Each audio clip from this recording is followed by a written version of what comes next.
Hello, everybody. Monday night, and it's I guess it's time for drama talk. Woohoo! There's a hair on this. I'm sorry. I know some people hate the hairs on the mic. I've taken one off. Um, yeah. Let's talk about it. I guess today we're going to be talking about the Haddix and ELLEON drama on the team Scrumptious. If you don't, I guess to start us off, let's I know that both Haddix and Leon have very passionate fans who are big fans of the players and are probably getting wild in the comments all over YouTube, all over Reddit, everywhere that this is being discussed, Twitch as well. I would just ask you to try and come into this. I know it's difficult, but try and come in with an open mind and just take it easy. Don't come in as Haddix or Leon fans, but people who are interested in the Smite community and interested in the situation. I know it's difficult to take that hat off when you've got it on. My fans love me. They're so passionate. Every time I put a tier list out, they're like, Paul, how do you hit it so on the head every time? But, I ask you, for the sake of everyone involved in the comments section not becoming a hellhole, just take it easy, be nice. We'll all get along fine, won't we? Anyway, short description of what occurred. I'm going to skip out on clips and things. I'm going to link some resources down below, which are much more in-depth discussions of the situation with, I'll start off by saying there's one that Sharks did, which is much more of a technical discussion of, or a coach's POV of what actually went wrong in the team fight that supposedly led to this situation. And Leon made an hour-long video outlining his opinion of the situation, and Haddix has some VODs as well. I'll try and link all that down below, so if you want more information, you can find it. I'm going to try and keep this relatively brief. I feel like this situation has been discussed a lot already, and I don't want to add, redundant stuff here. But at the same time, I want to make sure that people watching know what happened, roughly. So, anyway. This week, there was a scrim set between Scrumptious, which is the team of Haddix, ELLEON, Zapman, Sheento, and nnog, and Team with 5Ms, which is the PBM Scream Cheerio team. In game one of the set, Scrumptious were winning. They'd had a great early game. They were doing really well. They were controlling the game. They had a kind of rough fight around FG, but then got back to it and were going to pull FG. Team but with 5Ms decided to sort of gamble, contest the FG with their front line while getting the Ancient Fury on the other side of the map and split pushing. They made Scrumptious made the FG call. They committed to it. They failed to secure it through I would say, pretty big array of mistakes, in my opinion. It was one of those where, if you make 1 or 2 mistakes, you're fine, but if you make 4 or 5 mistakes, you're going to lose the FG. I think they made a lot of mistakes and got very unlucky with the steal. Essentially, they sort of coin flipped the FG, and Cheerio, who was playing Amaterasu, managed to Ama all in and Sunder just before ELLEON could get his off and secure the FG at 1000 HP. So Sunder does 1000 HP post level 10, if you didn't know, and his Sunder was just slightly faster, so out secures pretty much any ability on the map. There was a Kukulkan, but he was nowhere near, so it wasn't stuff that was going to out secure the Sunder. Mistake number 1, I believe there were 2 bombs on the side of Scrumptious that both weren't used. Mistake number 2, they knew that PBM Sunder was down, and yet we're still like hard zoning him instead of focusing on the Amaterasu who could have come in. I think in terms of the way that they played around the Amaterasu, I think that their general discussion of what they were going to do if the FG was contested was poor. I think their comms were panicked. Haddix had used his Sunder in a previous fight, so that was down, and there was confusion around the communication on that. I think that there's a lot of talk about the fact that he just shouldn't have used his Sunder in the earlier fight. I'm not so harsh on that, honestly. I think he just kind of tried to dump his damage and maybe get a... Does it still heal? I think it still heals, right? Try to get a heal off of it to live in the previous fight. I think most people are very down on him using the Sunder. I don't think him using the Sunder was all that bad. I would say it'd be better if he didn't. For this FG secure, obviously, hindsight's always 20/20. But yeah, he used the Sunder in a previous team fight instead of saving it for this, so he didn't have it available. And Leon was saying that they should have had both Sunders up. essentially, this devolved into an argument after this game finished. They threw, well, the FG got stolen. They ended up losing the game. They should have definitely won. They also like didn't necessarily need to pull FG. I think they had 2 Phoenixes down. Sharks does a really good breakdown on it. 10-minute video. I would recommend checking it out. But yeah, the long and short of it is they made bad decisions. They should have made better decisions. And yeah, from there, post game, they discuss what went wrong. They're like, what happened? They're talking about different fights within the game. And Haddix says, well, I think if we just win the Sunder on the FG, we win the game. And Leon's like, no, I wasn't talking about that fight. I was talking about something else. And Haddix like, no, but I think if we just sundered the FG, if you just didn't get out sundered, we win the game. And Leon's then was like, why didn't you have your sunder? When was that used? And Haddix was like, oh, I don't remember. And then from there, things got pretty passive-aggressive, particularly from Haddix, in my opinion. He basically just refused to engage with Leon's points, and said that Leon just had to accept that he made a mistake and he was wrong, and then said some stuff. I don't know, when Leon tried to discuss it, I don't think Leon was out of line at all in the way that he was phrasing things and the way he was asking questions and wanting to get into it. Haddix was like, oh, do we need to take a break? He was basically saying that Leon was angry and or stressed out and or whatever, agitated by what had happened, and was trying to, like, Haddix was acting as if he was trying to de-escalate the situation, which asking someone if they need to take a break mid-argument when you're one of the two parties arguing, I don't think is ever going to de-escalate the situation. I think he asked if he needed to take a breather specifically, instead of replying to what Leon said. So I think overall, Haddix was pretty unfair in that argument to Leon. If you want to hear more of the specifics, Leon made a YouTube video about it. Pretty long. It's like an hour long. Maybe if you watch the Sharks video, you can skip over the in-game points. I probably would. But overall, the video covers a lot of things, especially stuff outside of the game. Leon particularly touches on the fact that Haddix already tried to replace him prior to the Week 1 Open bracket. He said he accused Leon of not being committed enough to Smite 2 because he was playing and scrimming Deadlock rather than playing and scrimming Smite 2.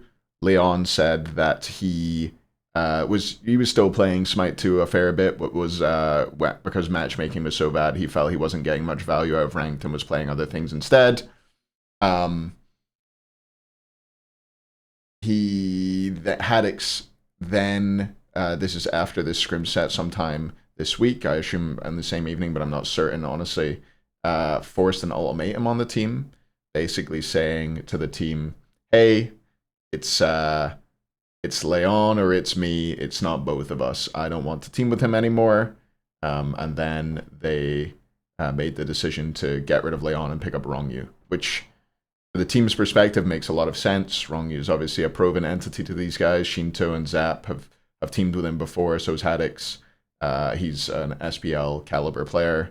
A lot of people think it's just I think there's been a bit of discourse saying that it's just an upgrade from Leon to Rongyu. I don't think it's that simple, honestly. I think Leon and I have had our disagreements over the years, but I think he's a very, very good Smite player.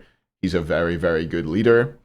I think his comm style isn't going to work with everybody, but overall, I don't think going from Leon to Rongyu is a strict upgrade. I don't know. I also don't think it's necessarily a downgrade. It's one of those that's a little of this, a little of that. Both good players, both care about Smite, both can definitely be great players on the right team. But yeah, that is it. I personally think this comes mostly down to them both being Sigma Wolves. No, I'm not getting back at, sorry, that's a stream bit. You might have missed that. That's fine. I do think this is largely a clash of personalities. The truth of the matter is that Haddix clearly just something about Leon rubs him the wrong way. And I think he childishly chose to dance around that and he had reservations about Leon, and he kind of like self-confirmed them. I also think the bit where he said there's probably a pertinent point where Haddix went on holiday vacation for 3 days, and then came back and said that Leon wasn't available to scrim, and Leon strongly contests that fact. He says he was available to scrim, but Haddix was on vacation, so he couldn't scrim, so he was playing Deadlock or whatever instead. He was always committed to Smite 2 and always put the team first and cancelled Deadlock things that he had to do because he wanted to do Smite 2 things instead with his team, which all sounds reasonable and good and true to me. But generally, Haddix doesn't like Leon, danced around that dislike, and then sort of manufactured a way to get him off the team. In the end, I think that there's a clash of personalities here, and sometimes teams just can't work because of that. And I think that's fine. But I think that the way Haddix has handled this is just wrong and bad. He seems totally unwilling to admit fault for the majority of the situation in the discussion, and after the discussion, he came off as immature and standoffish, in my opinion. And I think he's dug his hole worse as it's gone on. I mean, I wish he would have just, like, after the fact, been like, yeah, my bad. I was being unfair in that discussion. And you can still move on with the decision and still do what you got to do. Sometimes people just don't get on. You know, it happens. But you need to be an adult about it, and you need to be able to look at what you did and said and say what I did and said was wrong, which I haven't really seen throughout from Haddix. I haven't seen all of his VODs, to be fair, so maybe I've missed some bits. But I think regardless of what went wrong in that specific team fight, and I think, again, there were many, many things that went wrong in the team fight. I don't think everything is because a Sunder was used badly, or a Sunder was mistimed, or a bomb wasn't used, or a Ymir wall wasn't used properly, or it was all of these things and a little bit of bad luck on the Sunder. You know, it's one of these things that as a coach, I would be like, guys, we fucked that pretty bad. What we've got to do is focus on, in the next FG fight, on having better communication around what we're going to do. That's the kind of thing I would be pushing if I were a coach. But I think that, you know, Haddix just approached the whole situation the wrong way and was kind of a dick about it. And that's why there's so much blowback in this situation. Yeah. I think the reason I wanted to make a video on this, honestly, is to discuss I think there's an interesting facet of it. Okay, I think there's one interesting bit that not many people are talking about. And that's the fact that these scrims were streamed in front of their fans. And I wonder what would have happened if they weren't. Both players, as in Haddix and Leon, are big streamers who have very passionate fans. Let's be honest, the fans kind of do tricks on it. It's this kind of their thing. They're bigged up by their fans. Their fans think that they are, you know, I think it's hard to say that most of their fan base doesn't think they're perhaps better than they are. I think they're both, again, I think they're both great players, but I think that their fans would say they're like the best in the world, which I think they're not. And I think it's hard in front of all these people that you've put this, you've got this, I think people have a stream persona. And I think it's hard in front of all these people who you've got this persona and this relationship with to sit back and admit fault and to talk about these things honestly and to not continue to try and have this aura to your fans of great player, doesn't make mistakes, so good, unbelievable, he's so cool and chill, and I want to be like him when I grow up, you know? I think it's really, I think that is a more difficult ask than some people might think it is. I'm not deriding the relationship these people have with their fans or anything like that. I'm just saying that that's the way I believe it is. I do think the clash of personalities between the two was kind of inevitable in some ways. Over time, I think it would have happened. Maybe it's better for the team that it happened now. But I wonder if it would have been deferred or much less intense if there wasn't this stream audience watching on and them feeling like they have to keep up, you know, this, everybody is different on stream. Let me be clear.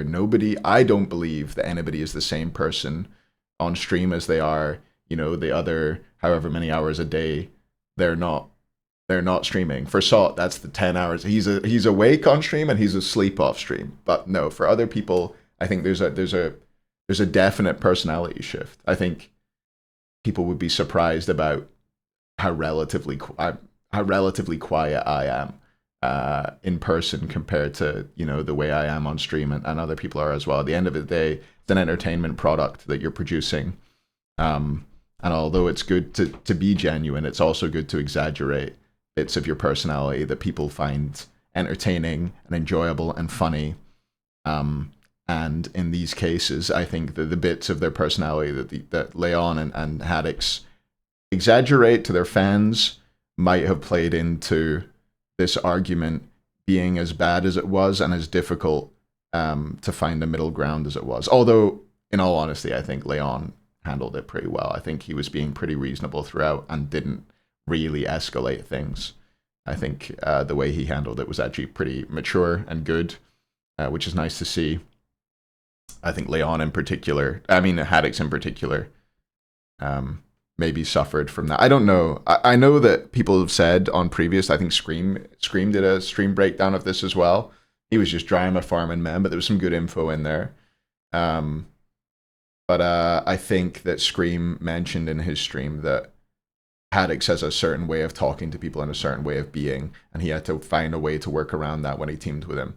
But yeah, I honestly believe that this is one of the drawbacks of people streaming scrims in some cases, is that this kind of thing could be much worse than it might have been otherwise, because the scrims were streamed and people reacted differently, and because all the tapes out there of what happened. You know, this might have been an argument that they were able to get over. They weren't being constantly reminded of it by everybody around.